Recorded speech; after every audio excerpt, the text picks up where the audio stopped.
The Disrupt Education vlog can be found on YouTube. To hear it in podcast form, search Disrupt Education on any of the following podcast platforms: Anchor, Apple Podcasts, Google Podcasts, Breaker, Castbox, Overcast, Radio Public, Pocket Cast, Spotify, or Stitcher.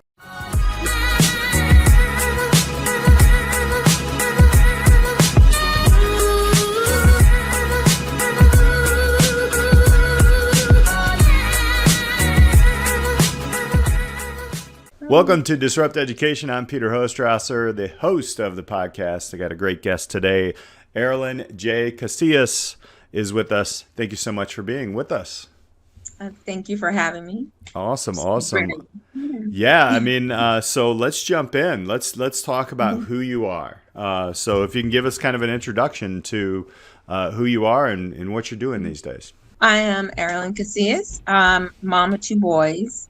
Former Navy wife, military dependent. My dad was in the Navy, come from a military background completely. I'm the only one that didn't join. So been all over the world. Right now, I'm back in Virginia. I have one son that's at the Naval Academy. The other one is going to college in Texas with my mom. So he decided to stay there after my dad passed away 2 years ago. But just was subbing, before the pandemic happened, and just been waiting around for something to happen. And then I just started, helping and consulting with some friends and to get her daycare up. So now she's up and running, and she's helping her coworkers or counterparts, daycare cohorts that are down there in North Carolina to get their daycares up. So, and they're doing really well down there. Yeah. So it's about it. Well, we're going to dig into that because you're an advocate of early childhood education and care. And we're going to get there. But in that path, what was your education like yourself? As your father was in the Navy, correct? And right, so I'm going to guess there was some moving around and such and all that. What was that like for you? I actually love being a Navy, the whole Navy life. That's all I know. Yeah. So the whole 50 years, that's all I know is being, military. But it was fun. You get to, you move every 2 to 3 years. You learn, different places where you are, different cultures. If you get to experience that, being overseas, different, of course, people, how things are, everything. For me, I loved it. I loved it. But you're used to just not putting roots in one place. So when you do get to stay in one place, it's different. Yeah. That's when you've either retired or that's pretty much it. You retired. I mean, that's it. You retired. And then sometimes with military, one or the other is going to have a job probably where maybe they're traveling if they still want to do that type of thing. But yeah. This is kind of different that right now it's here. What was your path like? So where were you across overseas? Were you like, how many different places were you? I would probably say at least 10. I know that I was born in Tennessee. And then we moved my sister was born in, Mississippi. Then we went to the Philippines where my brother was born. And that was fun over there. Of course, education was different over there. We came back. Apparently we were in Hawaii before. I was actually in Hawaii a couple of years ago. My mom told me, and of course I don't remember that because I was a baby. Yeah. But we came back to Texas, and then we were in Texas.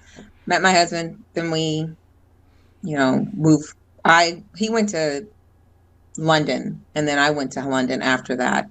Got married, had my first son, and then over there, and then we came back, and then my second son was born in Texas. So this pandemic, like you're saying, like you're staying in one place, and you're like, wait, this is not normal, right? Right. Let's go back into like your schooling, where Mhm. like as you go through all these different places, you're Right. obviously meeting different people, like you're saying, and you're Mhm. talking with different cultures and all these different places. What is there one place that out Mhm. of all of them in a, and we'll just call it education learning, because it's not always in the school, obviously, when you're immersed into a culture or Right. an area of the states or wherever. Is there one thing that like really stuck out? Like, hey, this is cool. I wish like we had this everywhere. Of course, the learning is different in Japan. I forgot we were in Japan. Yeah. In Okinawa. Hmm. The learning, of course, is different over there. But I was little, so I don't really remember a lot about Japan. I mean, I was like five or six. Hmm. Um, but it's more, you're learning. It's not so you're not testing. Right. I don't remember a lot of testing like our children are doing these days. Hmm. There's so much testing before they can go on to the next grade. I'm not saying testing is not needed, but the amount of testing Yeah. is over and dated. It's just too much. It's just in my personal opinion. Hmm. Um, but I learned a lot more, as I got older. I would say probably when we were at our last duty station in Hawaii, before coming back here in 17, because the culture is different, Hmm. even though it's one of our 50 states. It's still different, Yeah. because it's very family oriented, everything about it, and you have to look at, even though there's a lot of homelessness over there, they are still very, very much family oriented, in the education of their children. I mean, making sure that their kids are educated. You have two boys. One's in Mhm. college. One's going the naval route. Yeah. How what was that like raising? I grew up in a family of Mhm. three boys, and we all were expected to go to college. I didn't get as much out of college as I probably should have. But yeah, what was tell us a little bit about like being that person, because I think a lot of our listeners are parents and they're like, well, what if Mhm. my kid wants to? You have both lenses. You know, one wants to go into the armed services and serve. One wants to go. So unpack that a little bit. How did that come about? So my oldest, when he decided to go, was a Hmm. shock because I didn't know he was going. Hmm. I don't think myself nor my ex-husband knew he was going. No one knew he was going, because when you guys get older, boys, you get the little flyers all of a sudden come in the mail, Hmm. or something comes through school, join the Navy or the Army, whatever it is. It's all of a sudden coming in because you reach that age. Um, I got a the blue and gold officers coming to the house. So can we please like have some snacks or something ready? I'm like, what are you talking about? What is a blue? What is?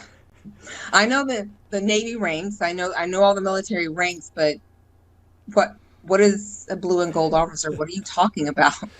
And before he could finish telling me, and I had some stuff at the house already. Hmm. Um, before he could finish telling me exactly what was going on, the doorbell rang, and the blue and gold officer was there. And then that's when he was explaining to me, we sat down and talked, and it was, you know, yeah, he's going. And I'm like, Right.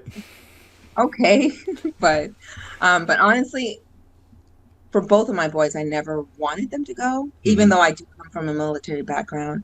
Um, I never really wanted them to go, which is, not really, I think, a bad thing to say. Right. Right. But I just didn't want them to go in the military. Hmm. But I'm glad that he's in the military. Hmm. I'm glad they took two different routes. Who knows? My youngest might decide to go. Hmm. He may not, but they both are enjoying the path that they Yeah. took. Yeah, I think, as parents, we want our kids to be safe, Right, right? We just want them right. to be safe, and I totally get that. I mean, that had to be a shock though. Like, wait, what's going Right. on, right? But who's But coming? Right. I And it's feel, because of everything that's happening now, yeah. as you see, back then and now, because he graduates next year from the academy, Hmm. and it's the things that are happening, and it's, you don't want that, but then you're proud for both of your children, or however many children you have. You're proud for the path that they've taken, and that you've raised them to make the decisions that they've made, and they'll be okay as long as they, Well, they got a great mom. I'll start there. Thank you. So let's shift gears then into the the early childhood pieces. You have a friend that you're kind of helping launch there, but you're also kind of an advocate. In our previous conversations, we talked about like early childhood learning and access and all these things. Let's unpack that a little bit. What is that? First off, like these are very important times for a young person, right? How did you kind of get involved in, obviously as a mother and even a parent myself, like you look at these things, you're like, yeah, man, our kids need access to something as young and to help everybody make ends meet and whatnot. But tell us a little bit about like how this came about, because this is a big issue and a big challenge in the United States right now. It really started from when I was young, because I've always been involved with wanted to do something with children, because I really wanted to be a neonatologist, but that didn't turn out. So the next path was working with children in some capacity in early childhood, child advocacy. And I had a professor when I was getting my CDA and my early childhood specialist degree, my associate's, Dr. Irma Woods at Del Mar College in Corpus Christi, which is the same college my son is going to. Yeah. Just so happened. She actually told me, because I had kept missing classes, and then she asked me why, and I told her, because I have a baby and I didn't have childcare at the time. Which I could have left them with my parents, but it was, they're mine. So I'm taking care of my own. And she told me, she's like, that's not an excuse. You're in an early childhood class. What sense does that make to not come to a class when you're in early childhood? Bring them to, to class with you. So I started doing that.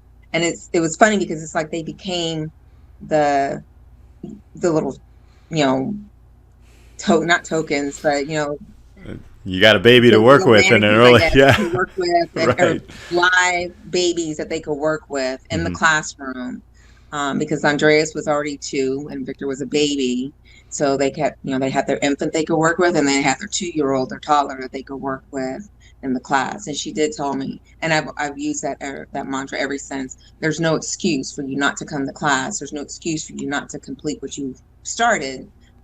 Just because you have a child, and you can't neglect your kids and show them that you're being neglectful in that way just because this is happening.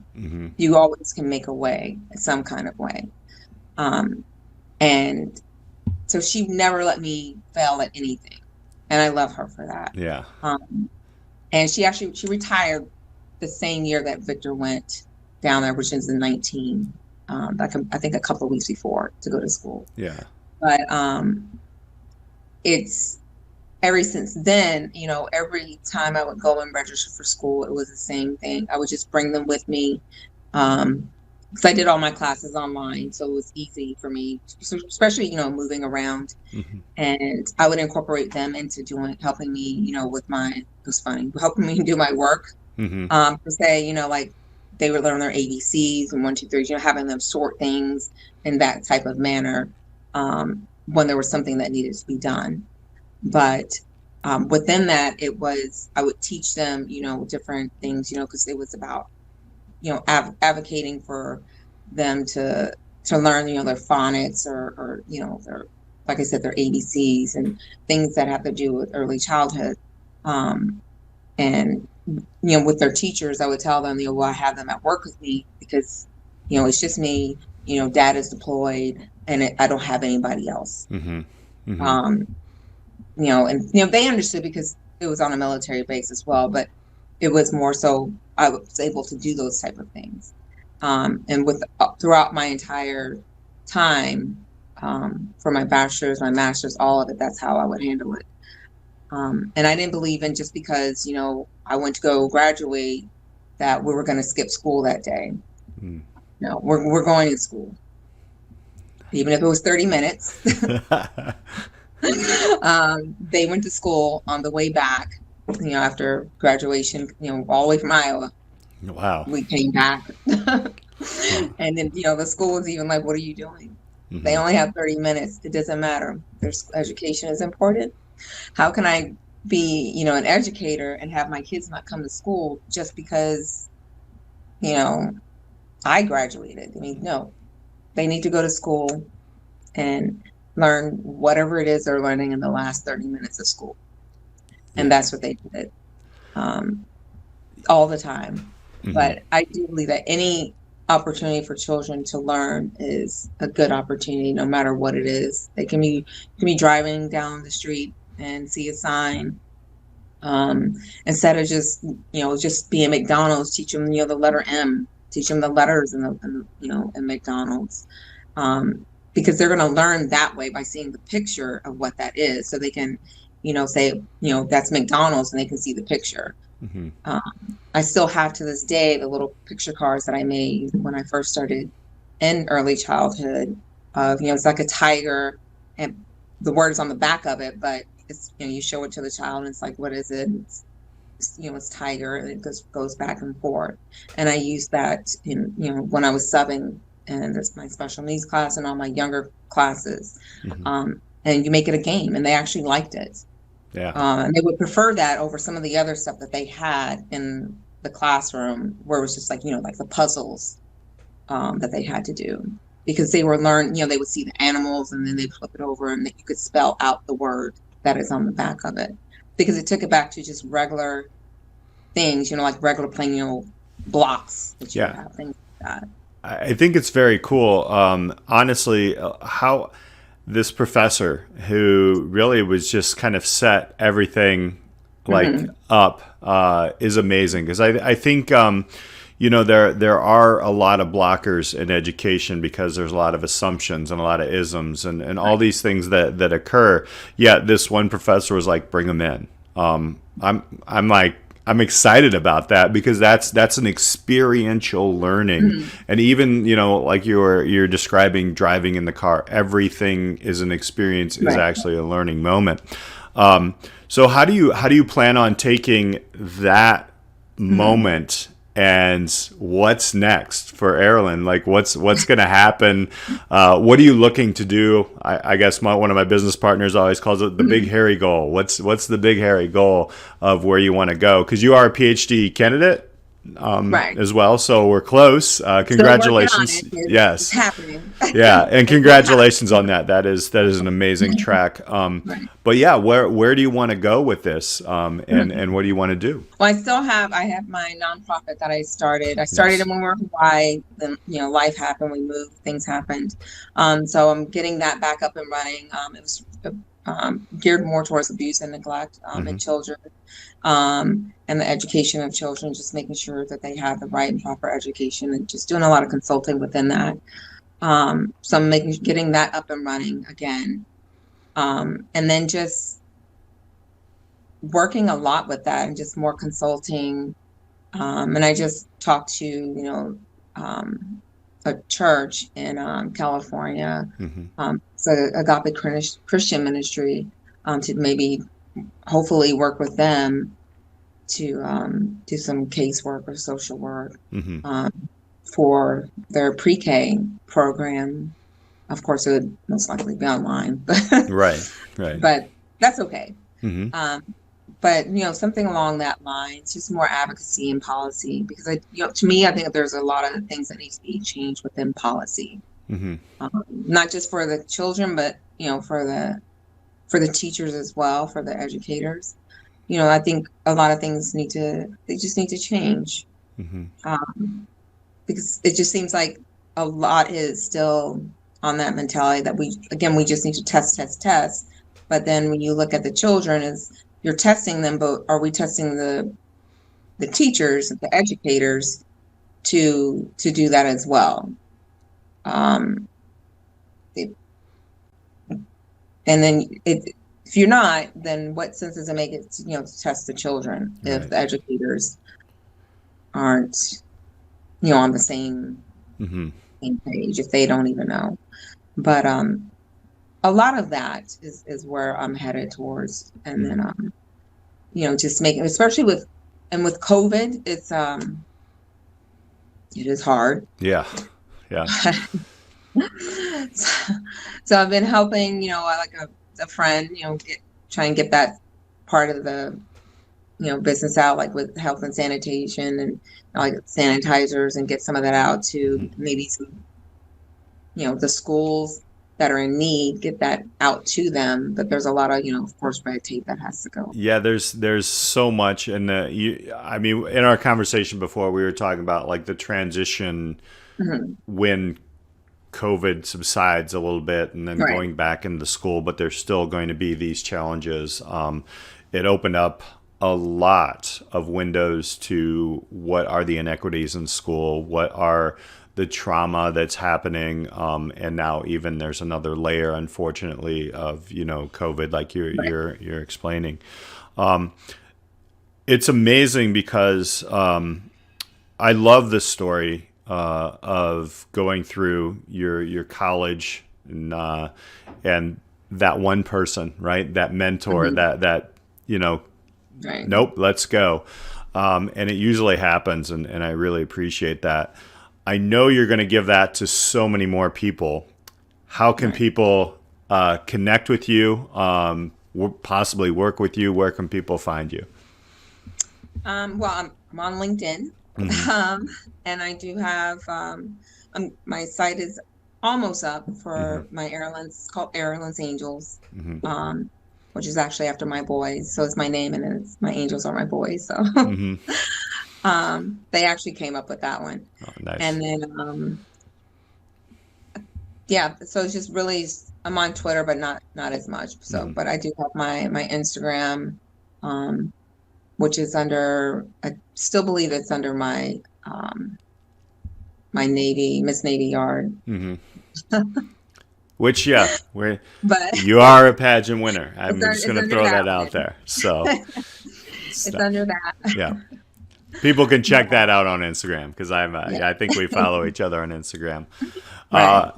Aarolyn, I want to thank you so much for sharing your story. And obviously, there's more to come. And best of luck on the PhD that's coming shortly.